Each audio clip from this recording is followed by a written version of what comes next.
Hey, so if you're in Placerville and you've been thinking about finding a dog trainer, you are in exactly the right place. We're going to walk through everything you need to know, step by step, to find the perfect fit for you and your dog. So, let's get right to it. I mean, this is what it's all about, right? Being able to just enjoy our town, having those peaceful walks down Main Street, or feeling confident on a hike out on the Gold Country trails. That's the dream, and good training is how we get there. Okay, first things first, let's talk about our town, Placerville. Because living here with a dog has its own unique quirks, you know? So all the advice we're going to cover is really tailored for our local community. Just think about it for a second. When you're walking downtown, those historic sidewalks can get pretty narrow, right? Or what about the traffic buzzing around Highway 50? Having a dog that's calm and pays attention in those spots makes a huge difference. And, we live in really close-knit neighborhoods here. A well-behaved dog just makes life better for everyone. Okay, so that brings us to step one.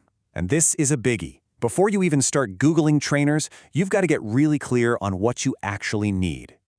So, what kind of training format is actually going to fit into your life? You got to think about your schedule, your budget, and, of course, what's going on with your dog. Answering these questions for yourself first is going to point you in the right direction. So, here are the main ways you can do it. In-home training is awesome because the trainer comes to you and works on problems right where they're happening, like all that barking at the front door. Then you've got group classes, which are perfect for getting your dog to focus with other dogs and people around.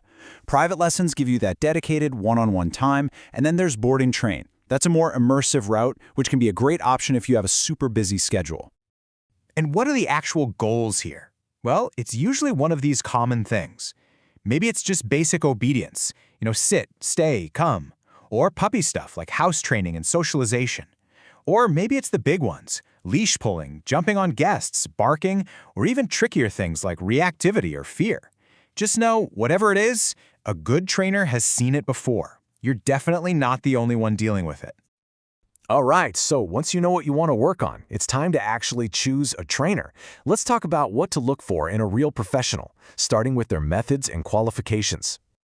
Okay, this is probably one of the most important things to understand, the trainer's philosophy. The approach that's widely recommended by experts today is called positive reinforcement. And it's not just about bribing your dog with treats. It's about using rewards, like treats, praise, or a favorite toy, to show your dog what you want them to do.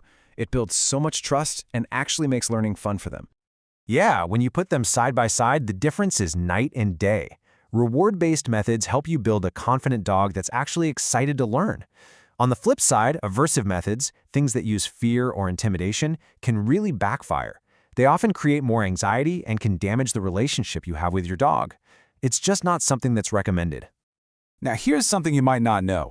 California doesn't have a state license for dog trainers. So, how do you know who's legit? You look for professional certifications. When you see these acronyms like CPDTKA or KPA-CTP, that's a good sign. It means that trainer has put in the work and is committed to professional standards. And if you're dealing with more complex behavior stuff, a certification like CBCCKA is a really strong indicator you're talking to an expert.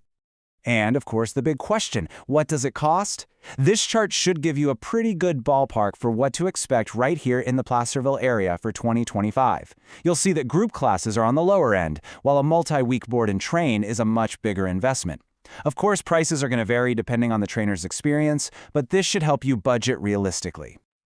Okay, so you've done your research, you have a few names. Now it's time to actually talk to them. Let's go over a checklist of questions so you feel totally prepared and can have a really productive chat. Here it is, your 5-point plan for that first call. First, ask them straight up about their methods and philosophy. Then, you can inquire about their credentials and if they do any continuing education. You'll also want to hear how they'll create a plan specifically for your dog, not some cookie-cutter approach. And of course, get clear on all the costs and policies.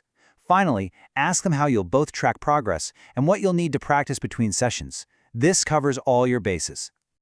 And now, the fun part. All this research, all this work, it's all for one reason: to get out there and actually enjoy this amazing community with your dog. And we've got some perfect spots to practice your new skills. The El Dorado Trail, it's awesome for working on that loose leash walking, especially with bikes and other people around. If you need somewhere a bit quieter for basic commands, Hangtown's Gold Bug Park is great for that. And for practicing recall, that come when called, the Community Dog Park is a safe, fenced-in spot to really nail it. Because in the end, that's the whole point, isn't it? To have a dog that's just a joy to live with, whether you're at home, walking downtown, or out on a trail. So here's to all those future moments, to being able to calmly say hello to a neighbor on your walk, to enjoying a relaxing hike in the foothills without your arm being pulled the whole time, and just to having a wonderful, happy life with your fantastic, well-behaved dog right here in Placerville.